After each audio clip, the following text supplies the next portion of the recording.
¿Qué tal? Buen día, estimados, estimadas colegas. Bueno, el día de hoy vamos a hacer una pequeña clase acerca de lo que es fisiopatología de la tuberculosis.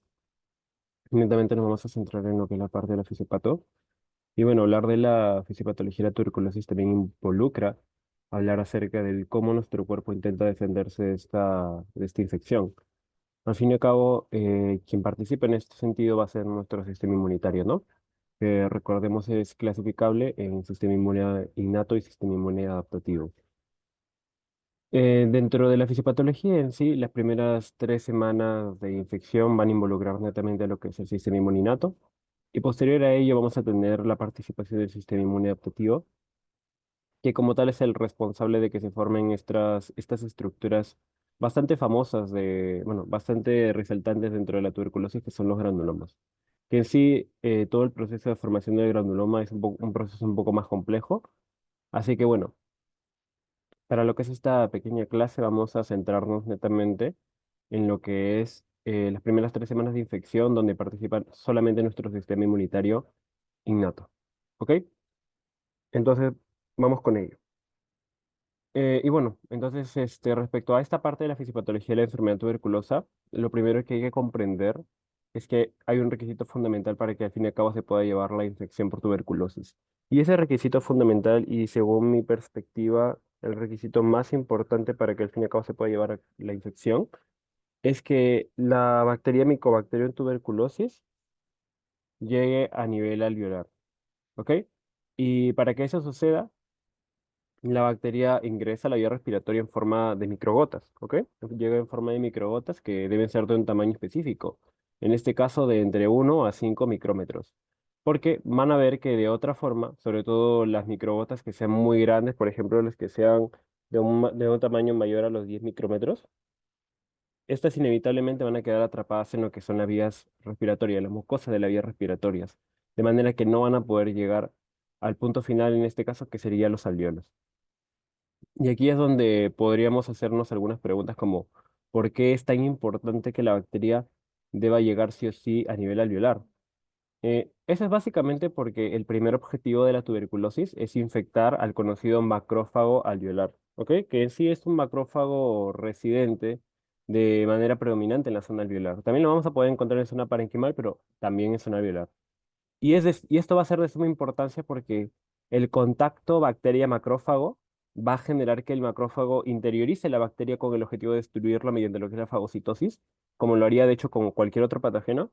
Pero el detalle de la infección por tuberculosis específicamente es que el macrófago, si bien va a poder interiorizar a la bacteria, no va a poder destruirla. ¿Ok? Y esto tiene algunos pasos que vamos a explicar a continuación de manera molecular. Entonces vean cómo a nivel molecular la bacteria en sí llega, ¿no? Estamos diciendo que está llegando a nivel alveolar y va a tener contacto con el macrófago alveolar. Ese contacto bacteria-macrófago se va a dar a partir de algunos receptores de membrana, que son los receptores de fagocitosis, algunos no muy mencionados como por ejemplo el receptor de lectina fijadora de manosa, receptor de manosa simplemente, o el receptor del complemento tipo 3 o CR3, ¿ok? Básicamente son estos receptores los que permiten la entrada de la bacteria hacia el intracelular del macrófago. Entonces, una vez la bacteria haya ingresado al macrófago, va a ser envuelta sobre una estructura propia de los fagocitos que se denomina fagosoma.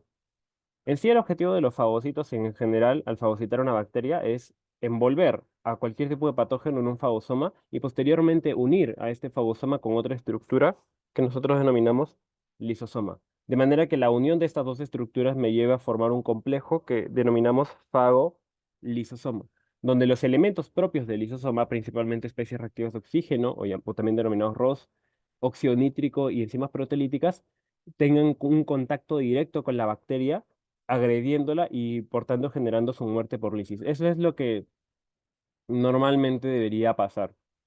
Pero el punto clave, chicos, está en reconocer dónde la bacteria va a romper, o sea, dónde Mycobacterium tuberculosis como tal va a romper este ciclo normal que, valga la redundancia, normalmente debería suceder en la fagocitosis de cualquier otro patógeno. Si bien ante la infección por tuberculosis, los fagocitos son capaces de interiorizar a la bacteria, como les mencioné hace un momento, y envolverla en un fagosoma, Lo que no se va a lograr hacer es la unión de este fagosoma con el lisosoma. Eso es lo que netamente no va a pasar. Por tanto, no se va a lograr la formación del fagolisosoma y por tanto no se va a poder destruir la tuberculosis porque no va a haber el contacto entre las especies reactivas de oxígeno, el óxido nítrico, las enzimas proteolíticas con la bacteria en sí. Vamos a darnos cuenta que en sí todo este mecanismo por el cual no se llega a formar el fagolisosoma va a corresponder a un medio de defensa de la tuberculosis para evitar ser destruida. Es por ello que a partir de uno de los genes propios de la tuberculosis es que se lleva todo este mecanismo. Uno de esos, justamente ese gen específicamente va a ser el denominado RD1, que como gen pues me sintetiza una proteína también, ¿no? Que en este caso es la proteína ESX1, que es una proteína propia de la tuberculosis, que es la responsable de reclutar una proteína propia del macrófago que es la llamada coronina, que directamente es la responsable de la no fusión del fagosoma con el lisosoma y por tanto el motivo principal por el que la tuberculosis es muy difícil de erradicar únicamente por las acciones del macrófago, que al fin y al cabo es en este caso el representante del sistema inmunitario innato. Eventualmente, de todas formas, van a haber fagosomas con contenido tuberculoso que sí van a lograr fusionar sus fagosomas con los lisosomas.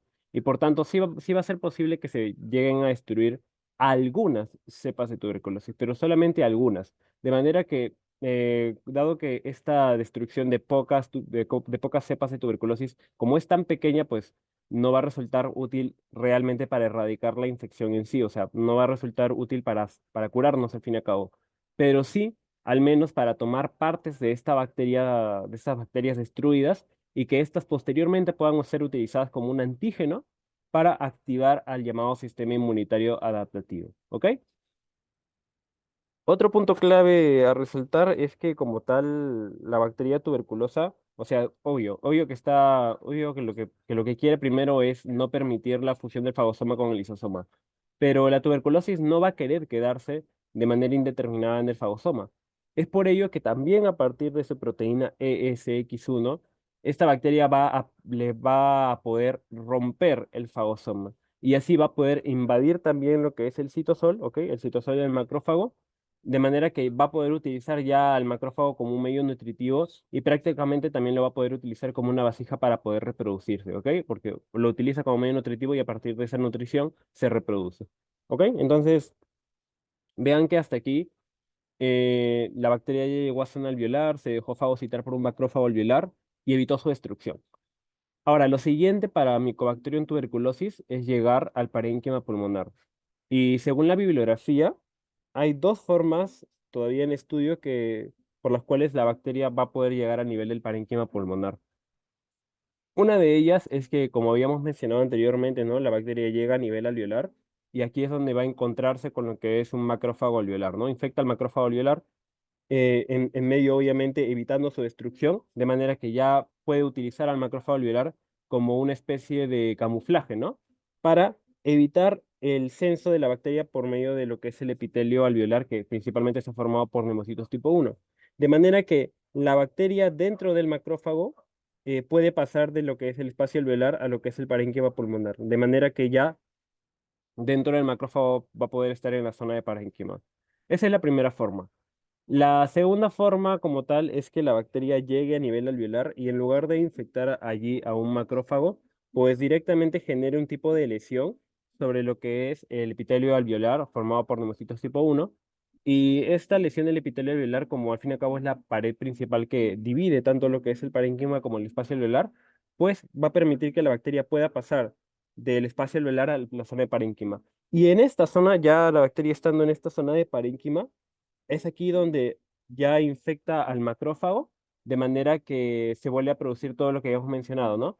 El fagocito en este caso fagocita a la bacteria y la bacteria en sí va a inhibir la fusión del fagosoma con el lisosoma, no se forma el fagolisosoma y bueno, ya tenemos un macrófago infectado. Vean que de una u otra forma, o sea, se llega a lo mismo. O sea, un macrófago infectado con tuberculosis, una tuberculosis que el macrófago no puede destruir y que para este contexto ya lo encontramos en lo que es parénquima, ¿ok?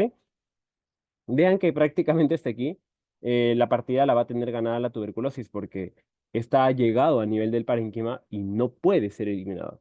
Incluso, no solamente los macrófagos, o sea, los macrófagos son una célula de nuestro sistema inmune innato para este caso, ¿no? O sea, los residentes son del sistema inmune innato, pero van a haber otras células del sistema inmune innato, como por ejemplo los linfocitos NK, que van a intentar controlar la infección, pero tampoco lo van a lograr, como se esperaría, pues justamente por eso de que siempre se llama lo que es el sistema inmune adaptativo. En sí, las células NK pueden hacer dos cosas, ¿no? O generar apoptosis de células o generar necrosis de células. Y para ello es importante saber cuál es netamente la función de la célula NK. En sí, la célula NK es una célula propia del sistema inmunitario innato y participa también en el sistema inmune adaptativo, pero que no tiene la capacidad de destruir patógenos como tal, sino de destruir nuestras propias células. ¿Para qué nos sirve eso? Por ejemplo, en situaciones donde tengamos virus o bacterias, en este caso, que infecten nuestras células, pues ello puede hacer que nuestras células NK destruyan a las células infectadas, de manera que se evite que el patógeno las utilice como un medio de nutrición. O por ejemplo, en la situación de cáncer, ¿no? Donde al fin y al cabo tenemos una célula neoplásica que potencialmente puede ser mortal para nosotros, pues también la célula NK en ese sentido participa para poder eliminar estas células cancerígenas. Para eso nos sirven netamente las células NK. ¿Cómo las células NK van a poder destruir nuestras propias células a partir de dos mecanismos? Apoptosis o necrosis, ¿ok? En ese sentido, bueno, la célula NK como tal destruye a nuestras células, en este caso el macrófago, con el objetivo de ayudarnos, pero van a darse cuenta en lo posterior que realmente el destruir al macrófago va a ayudar incluso a la tuberculosis. Porque sea que se dé por apoptosis o por necrosis la muerte del macrófago, ello sí o sí va a llevar a que lleguen nuevos macrófagos a este lugar. Ahorita me voy a explicar un poco mejor en ese sentido, ¿ok? En lo que es la parte de apoptosis, la razón por la cual este proceso promueve también, o sea, bueno, al fin y al cabo genera que haya una cierta conveniencia para la tuberculosis, es el hecho de que durante todo el proceso de apoptosis, pues las partes de la propia célula que va a entrar en apoptosis son envueltas en vesículas, ¿ok? Y como al fin y al cabo el macrófago está infectado por la tuberculosis, pues estas vesículas también van a tener contenido tuberculoso. Entonces, estas vesículas son liberadas al medio extracelular que al fin y al cabo estas vesículas van a tener que ser fagocitadas por otros macrófagos. De manera que vean que al fin y al cabo otros macrófagos van a tener que participar sobre este proceso. Y obviamente, vean acá, ¿no? Van a haber vesículas que al tener contacto con este macrófago van a ser nuevamente infectadas, ¿no? De manera que se promueve la infección. Ese es con la apoptosis. Y por ejemplo, con la necrosis, bueno, la necrosis en sí es un proceso que está reconocido, bueno, la necrosis tisular es un proceso que está reconocido como una causa de inflamación. De manera que, como tal, la necrosis se define como una muerte celular anómala por ruptura de la membrana celular. Ok, entonces, es en este proceso que, como se rompe la membrana celular, se empiezan a liberar organelas y elementos propios del intracelular del macrófago en este caso. Está reconocido que las organelas liberadas simplemente así al medio extracelular pueden ser reconocidas por nuestro sistema inmunitario como un medio de inflamatorio. Y dentro de lo que es el medio inflamatorio como tal, se van a reclutar nuevamente células inmunitarias, ¿no? Células inmunitarias innatas en este caso, dado que hablamos de una situación aguda. Que no, bueno, obviamente nos incluyen principalmente neutrófilos, pero también van a llegar macrófagos tisulares a ese lugar, ¿no? O sea, más células del polvo, más macrófagos tisulares. Que al llegar a este lugar, pues obviamente se van a encontrar, ¿no? Con lo que les había mencionado, las organelas que han sido reconocidas como un elemento extraño, pero no solamente a las organelas, sino también con bacterias tuberculosas que en el proceso de necrosis también han sido liberadas al medio extracelular. De manera que de una u otra forma van a tratar de eliminar a estas bacterias y en ese proceso pues van a nuevamente ser infectadas por bueno, van a ser nuevamente infectadas por la tuberculosis. Básicamente esas son las dos formas por las cuales la célula NK trata de ayudarnos en la infección por tuberculosis, pero realmente hace todo lo contrario. Incluso hay otra forma en la cual se puede inducir la muerte del macrófago y que ni siquiera, y que no es inducida siquiera por alguna de nuestras células del sistema inmune innato, sino que es inducida directamente por la propia Mycobacterium tuberculosis. Porque se ha reconocido que la propia bacteria en sí, al infectar, bueno, al reproducirse vastamente dentro de todo el citoplasma del macrófago, una vez ya no le quede mucho más espacio, esta puede inducir la ruptura de la membrana celular del macrófago, induciendo su muerte por necrosis, ¿no? Que nuevamente ya habíamos dicho que genera un tipo de muerte celular, que en este caso es necrosis, y que llama nuevamente a macrófagos, ¿no? Así que no necesariamente la tuberculosis depende de las acciones de otras células del sistema inmuninato para que otros macrófagos lleguen, sino que ella misma en sí puede generar la propia muerte del macrófago, que al fin y al cabo es lo que le conviene. ¿Ok? Vean que al fin y al cabo todo este proceso es lo que se está dando con las acciones del sistema inmunitario innato y que se dan dentro de las primeras 3 semanas de infección. Momento en el que realmente la tuberculosis puede hacerle frente totalmente a nuestro sistema inmunitario y nuestro sistema inmune cree que está haciendo algo por nosotros, pero realmente es todo lo contrario, ¿no? Eso es prácticamente todo lo que se da en la respuesta inmunitaria innata, que son las primeras 3 semanas de infección, donde el punto clave para poder conectar esta parte del sistema inmuninato con el sistema inmune adaptativo es esto que les mencionaba, estas excepciones donde el fagosoma sí se logra fusionar con el lisosoma y se logra formar el fagolisosoma. Es este punto, estas pequeñas excepciones donde sí se logra eliminar a la bacteria, las que permiten comunicar al sistema inmune innato con el sistema inmune adaptativo, porque permiten obtener antígenos que puedan ser justamente utilizados en la conexión con los linfocitos T, que netamente son los que nos conectan con este otro sistema inmunitario. ¿Ok? Y bueno, a ver, esto sería todo en relación a esta pequeña explicación acerca de lo que es la fisiopatología de la tuberculosis. Espero que les haya gustado y bueno, muchas gracias.